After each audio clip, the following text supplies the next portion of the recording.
Sa kalye sa ibaba, si Lin Yi ay nakatitig sa langit ng buong hindi makapaniwala, nakilala niya ang napakalaking kapangyarihan ng Ghost Axe Realm, ngunit iba ito, isang puwersang napakalakas na binabago nito ang katotohanan mismo, bilang isang higanti, banal na kamay na gawa sa dalisay, gininto ang enerhiya na nabuo sa mga ulap sa itaas, natanto niya ang nakakatakot na katotohanan. Ito ang kapangyarihan ng maalamat na Spirit Creation Realm, ang pagkaunawa na ang isang pioneer ng gayong hindi kapani-paniwalang lakas ay nabubuhay sa tabi niya ay nagpadala ng isang alon ng pagkabigla at takot sa kanya, ang napakalaking paggulong ng enerhiya ay hindi napapansin.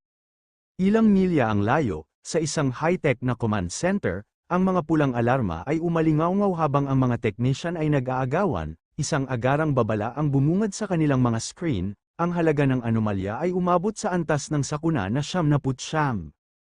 Ang lokasyon nito ay itinuro sa timog silangan ng lungsod, isang opisyal at si Su Qingying ang nag-react na may alarma, hiniling ng opisyal na malaman kung ano ang nangyayari, na iniutos ang lahat ng mga unit sa target na lugar. Nagtataka si Su Qingying kung paanong ang napakalakas na anomalya ay hindi natukoy, na binanggit na ang pagbabasa ng enerhiya sa ganitong laki ay sapat na malakas upang sirain ang isang buong lungsod, bago ang isang holographic na mapa ng lungsod. Ang mga pinuno ng militar ay nagsagawa ng isang tense na emergency meeting, pinagtatalunan nila ang dalawang nakakatakot na posibilidad. Alinman sa isang bagong, makadiyos na espiritong lumikha ng pioneer na kakalabas lang, o ang lungsod ay nasa bingit ng isang napakalaking sakuna, iminungkahi ng isang malungkot na opisyal na maaaring ito ay pareho, lumaki ang sitwasyon habang ang matataas na opisyal ay galit na tumawag sa punong tanggapan, na hinihiling na ipadala nila ang lahat ng mga advanced na equipment at resource. Naputol ang kanyang pagkasindak, gayunpaman, nang isang subordinate ang pumasok sa silid, humihingal na ibinalita na ang alerto ay nakansela, ang anomalya ay nakilala hindi bilang isang halimaw, ngunit bilang isang pioneer na sumasailalim sa isang promosyon, bumalik sa rooftop. Ang nakakabulag na gininto ang liwanag ay kumupas habang si Fang Yi ay nagpakawala ng tahimik na hininga ng kaganhawahan. Kumpleto na ang breakthrough, casual niyang nabanggit na matagumpay niyang naabot ang 1-star Spirit Creation Realm, bukod sa mas magaan at maliksi ang kanyang katawan, wala siyang naramdamang makabuluhang pagkakaiba sa kanyang hilaw na kapangyarihan. Naputol ang kanyang katahimikan nang tumunog ang kanyang telepono na may bagong mensahe. Galing ito sa kaibigan niyang si Wang Liang, ang mensahe ay isang babala. Isang bagong anomalya ang lumitaw sa palaruan ng Chingcheng University, kinumpirma ng mga panloob na source ng militar na ito ay isang pollution zone, at mas nakakabahala, ito na ang pangalawang beses na nangyari ang partikular na anomalya na ito. Nag-text pabalik si Fang Yi, sinasabing alam niya ang tungkol sa nakaraang heat anomaly. Kinumpirma ni Wang Liang na ito nga ang parehong anomalya. Bumalik na naman, at pabirong nagbabala kay Fang Yi na huwag sabihin kanino man na siya ang source ng intel, matapos biruin ni Fang Yi na irereport niya ito. Nagseryoso ang tono ni Wang Liang, sinabi niya kay Fang Yi na nag-aalala talaga siya para sa kanyang kaligtasan at hinimok siyang mag-ingat. Ibinaba ni Fang Yi ang kanyang telepono, ang kanyang ekspresyon ay nag-aalala. Ang babala ng kanyang kaibigan ay kinumpirma lamang ang kanyang sariling diskarte. Ito mismo ang dahilan kung bakit naging maingat siya sa kanyang pakikitungo sa militar at sa asosasyon. Alam niya na ang pagiging masyadong kilala ay maaaring magdulot ng hindi gustong gulo, kaya naman sinadya niyang panatilihing sekreto ang kanyang makapangyarihang katangian ng Young Flame at ang kanyang Crimson Flame Blade Technique, sila ang kanyang mga nakatagong alas. Nag-type siya ng huling tugon sa kanyang kaibigan, na tiniyak na huwag mag-alala. Mag-iingat siya. At mayroon pa siyang trump card na natitira upang laruin. Binuksan ni Lin Yi ang pinto ng apartment, ibinalita na nakabalik na siya. Nang makita si Fang Yi sa sopa, tinanong niya kung kumain na ba ito, inalok sa kanya ang bag ng takeout na dala niya. Naaga ang atensyon niya sa kanyang telepono, sinabihan lang siya nito na iwanan ito sa mesa at kukunin niya ito mamaya. Habang pinagmamasdan siya, bumalatay sa mukha niya ang pag-aalala at bahagyang pagkadismaya, sa isip niya. Naisip niya ang ugali ng kanyang pinsan. Nakita niya siya bilang isang perpektong mabuting tao, ngunit may isang malaking depekto, ang kanyang catamaran, tila kontento na lang siyang manatili sa bahay maghapon na naglalaro sa kanyang telepono, hindi man lang nag-abala sa pag-aaral sa kolehiyo. Kabalintunaan niya na habang siya at ang kanyang mga kapwa pioneer ay palaging abala, naghahanap ng mga pagkakataon at itinatago ang kanilang tunay na pagkakakilanlan. Ang kanyang pinsan ay namuhay ng walang pakialam, tila walang layunin. Dahil sa pagod, pumunta siya sa kanyang kwarto at pabagsak na humiga sa kanyang kama. Alam niya na ang balita tungkol sa hindi kapani-paniwalang spirit creation pioneer na kalalabas lang sa kanilang distrito ay kakalat na parang apoy. Nakaramdam siya ng tungkulin. Napagpasyahan niya na kapag dumating ang oras, poprotektahan niya ang kanyang tila walang kaalam-alam na pinsan bilang isang paraan ng pagbabayad sa kanya. Samantala, si Fang Yi ay hindi lamang naglalaro sa kanyang telepono, sinusuri niya ang ulat ng balita mula kay Wang Liang, na nagpakita ng isang napakalaking, nagngangalit na apoy sa palaruan ng unibersidad. Nabanggit niya na ang unang anomalya ay matinding init, at ngayon ay sunog na. Iniisip niya kung ito ay isa pang anyo ng katangiang Yang.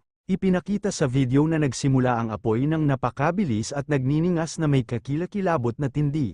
Ang mga komento sa online mula sa mga saksi ay nagpahayag ng pagkabigla, kung saan ang ilan ay nagtataka kung ang mga espesyal na puwersa ay tinatawag na ngayon para sa mga simpleng sunog. Binanggit din sa ulat na nasunog ang lahat ng nakapaligid na puno at flower bed at tuluyan ng nakalock ang lugar. Napansin ni Fang Yi na ang video ay maikli at biglang natapos, ngunit malinong na ang sitwasyong ito ay mas seryoso kaysa sa nakaraang insidente sa unibersidad. Iniisip niya kung ano ang magiging kakaiba sa bagong katangian na ito. Napagtantong kailangan niyang mag-imbestiga ng personal. Alam niyang para makapasok sa selyadong lugar, kailangan niyang makipag-ugnayan sa kanyang bagong kakilala sa militar, si Jiro Yan. Kinabukasan, isang pulutong ng mga reporter ang nagtipon sa labas ng selyadong tarangkahan ng Chingcheng University, na hinaranggan ng isang linya ng mga sundalo. Sumigaw sila ng mga tanong, humihingi ng kumpirmasyon tungkol sa mga alingaw-ngaw ng isang sunog na hindi maapula, at hinihiling na malaman kung bakit ang isang insidente na ganito ang laki ay hindi naiulat sa balita. Habang pinipilit ng mga reporter ang mga sagot, dumating sina Jiro Yan at Fang Yi. Ang mga tao ay nanunood, nagtataka kung sino ang dalawang kahangahangang figure na ito habang ang mga sundalo ay agad na nagbukas ng mga tarangkahan, pinapayagan silang makadaan ng walang tanong, naiwan ang mga reporter sa labas. Nalilito kung paano sila nakapasok ng ganoon kadali nang sila ay tuluyang nakaharang. Sa loob ng cordoned off area, tumingin sila sa mga nagbabagang guho ng palaruan ng unibersidad. Binanggit ni Fang Yi ang lubos na mapangwasak na kapangyarihan. Nagtatanong kung ito ba ang Skyfire na naririnig niya. Kinumpirma ni Jiro Yan na yun ang opisyal na pangalan nito. Ipinaliwanag niya ang nakakatakot nitong kalikasan, lumilitaw ito ng walang babala, imposibleng patayin, at kailangan lang hayaang masunog ang sarili nito hanggang sa maging abo ang lahat ng gusto nito. Ang pangalan, aniya, ay lubhang angkop. Matapos ang paunang pagtingin, sinabi ni Jiro Yan kay Fang Yi na kailangan niyang pumunta sa opisina ng principal at tinanong kung hihintayin siya nito. Sinabi niya sa kanya na magpatuloy, sinabing magiging maayos siya doon. Mag-isa, naglakad si Fang Yi sa gilid ng nawasak na lugar, na ngayon ay hinaranggan ng yellow tape. Lumuhad siya at hinawakan ng sunog na lupa, sinusuri ang eksena, napansin niya na malamig na ang lupa, at ang mas mahalaga, walang natitirang spiritual power mula sa Skyfire. Napagtanto niya nang may kaunting pagkadismaya na nangangahulugan itong hindi niya makokolekta ang attribute nito. Masyadong simple ang kanyang plano, biglang naantala ang kanyang mga iniisip ng may pamilyar na boses na tinawag ang kanyang pangalan. Tumingala siya at nakita ang kanyang ex-girlfriend, si Qiu Qingli, na nakatayo sa mga hagdan malapit doon kasama ang isang kaibigan. Nagtataka niyang tinanong kung ano ang ginagawa niya doon. Agad na nakilala ng kaibigan niyang nakasuot ng salamin ang kanyang pangalan. Tinatanong si Qiu Qingli kung ito ba ang ex-boyfriend na nabanggit niya, yung nakapasok lang sa isang vocational college. Kinumpirma lang ni Qiu Qingli na siya ngayon. Pagkatapos ay tinapak ng kaibigan ang balikat ni Qiu Qingli na may mapagmataas at mapang-uyam na tingin. Sinabi niya kay Fang Yi na naiintindihan niyang malamang na naruroon siya dahil hindi pa rin siya makamove on sa kanyang ex, ngunit ngayon na napakalaki na ng agwat sa pagitan ng kanilang mga buhay, dapat na siyang sumuko. Tumingin lang pabalik si Fang Yi, Talagang naguguluhan sa kanyang pag-aakala, kinukwestiyon ang mismong ideya na hindi pa siya makamove on sa kanya. Mula sa malayo, nagsimulang magtsismisan ang ibang mga estudyante tungkol sa eksena. Nagtataka sila kung sino ang lalaking kasama ng school beauty na si Qiu Qingli. Hula nila ay isa na naman itong malungkot na manliligaw. Napansin nila na hindi siya mukhang estudyante mula sa kanilang unibersidad at nagreklamo kung paano nakapasok ang isang outsider. Humakbang pasulong ang kaibigan ni Qiu Qingli na nakasuot ng salamin. Agresibong kinumpronte si Fang Yi. Sinabi niya sa kanya na si Qiu Qingli na ngayon ang campus belle ng unibersidad at dapat niyang pag-isipang mabuti ang kanyang mga aksyon. Binalaan niya siya na napakaraming lalaki na mas magaling pa sa kanya ang nanliligaw sa kanya at hindi man lang siya nagre-rank. Inutusan niya siyang umalis. Sinasabi sa kanya na hindi ito lugar na nababagay sa kanya. Pagkatapos ay nagbanta siyang i-report siya sa disciplinary office kung hindi niya ipapaliwanag kung paano siya nakapasok. Samantala, pinanood siya ni Qiu Qingli na may komplikadong ekspresyon. Naalala niya na sinabi niyang hindi niya pagsisisihan ang kanilang paghihiwalay. Ngunit narito siya ngayon, napagpasyahan niya na ang kanyang dating kawalan ng interes ay dapat na isang akting lamang at nagpapanggap lang siyang matapang. Naantala ang kanilang komprontasyon nang bumalik si Ji Royan. Tinatanong si Fang Yi kung kaibigan niya ang babae. Nagulat si Qiu Qingli sa biglaang paglitaw ng kahangahangang babaeng pula ang buhok. Kalmadong binaliwala ni Fang Yi ang ideya. Nililinaw na sila ay mga kaklase lamang sa high school at hindi maituturing na magkaibigan. Tinanggap ni Ji Royan ang kanyang paliwanag, sinasabi lang na sila ay mga kaklase lamang. Pagkatapos ay nagsuot si Ji Royan ng isang pares ng sunglasses. Ang kanyang nakakatakot na presensya ay lalong lumakas. Parehong kinakabahan sina Qiu Qingli at ang kanyang kaibigan sa malakas na aura ng babae. Nagtataka kung sino siya at paano niya posibleng makilala ang isang tulad ni Fang Yi. Pagkatapos ay bumaling si Ji Royan kay Fang Yi na may update. Ipinaliwanag niya na nakausap niya ang principal at ang usapin ng Skyfire ay mas komplikado kaysa sa kanilang inaakala. Sinabi niya sa kanya na pupunta ang principal para dalhin sila sa starting point ng apoy at dahil si Fang Yi ay isa ng special military consultant, kinakailangan ang kanyang presensya. Sumang-ayon si Fang Yi nang walang anumang problema. Sa sandaling yun, dumating ang isang grupo ng mga opisyal na nakasuot ng suit.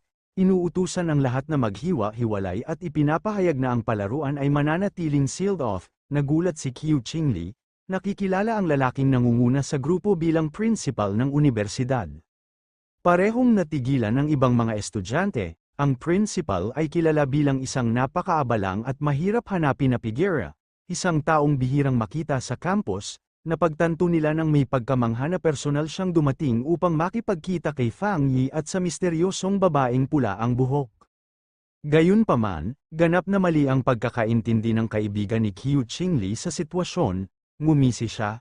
Iniisip na sa wakas ay dumating na ang principal upang harapin ang 2 taong hindi dapat naruroon. Gayunpaman, nanatiling tahimik si Qiu Qingli, na may pag-aalinlangan sa kanyang mukha. Sa ganap na pagkabigla ni Qiu Qingli at ng kanyang kaibigan, hindi nilapitan ng principal at ng kanyang grupo sina Fang Yi at Ji Royan bilang mga trespasser. Sa halip, direktang lumapit ang matandang principal kay Fang Yi at binati siya ng isang mainit at magalang na handshake. Tinawag niya si Fang Yi bilang konsultant na ipinakilala ni Ji Royan. Ipinapaliwanag kung gaano siya nag-alala tungkol sa mga kamakailang anomalya ng paaralan at ang kaligtasan ng mga estudyante.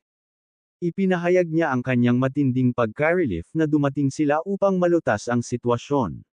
Sa isang mas nakakagulat na pagpapakita, bahagyang yumuko ang principal kay Fang Yi, formal na ipinagkakatiwala sa kanya ang buong usapin ng palaruan. Mula sa kinatatayuan niya, tanging si Qiu Qingli ang nakapanood. Nananlalaki ang mga mata sa ganap na kawalan ng paniniwala habang ang buong pananaw niya sa kanyang ex-boyfriend ay nabasag sa isang iglap.